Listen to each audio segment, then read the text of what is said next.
Hi hello అండి. ఇది మా మల్బరీ చెట్టు అండి. ఒక ఎడత అయిపోయినాయి కాయలు కోసేస్తాము. పిచ్చుకలు తినేస్తున్నాయండి బాగా. పిచ్చుకలు ఇవి బాగా ఫ్రూట్స్ రావాలంటే చిగురు కట్ చేస్తుండాలి, ఆకులు కట్ చేస్తుండాలి.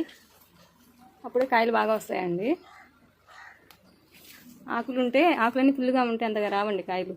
ఈ ఆకులు కట్ చేస్తుంటే ఈ రూట్స్ అంతా కాయలు వస్తాయి అన్నమాట. ఇదండి ఈ మొక్కకున్న ప్రత్యేకత అండి. ఆకులు చిగుర్లు కూడా కట్ చేసామనుకోండి, అలా తీసేస్తే మళ్ళీ ఈ పక్క నుంచి ఆకులు కొమ్మలు వస్తాయి, ఇంకా ఎక్కువ కాయలు కాస్తాయి అన్నమాట.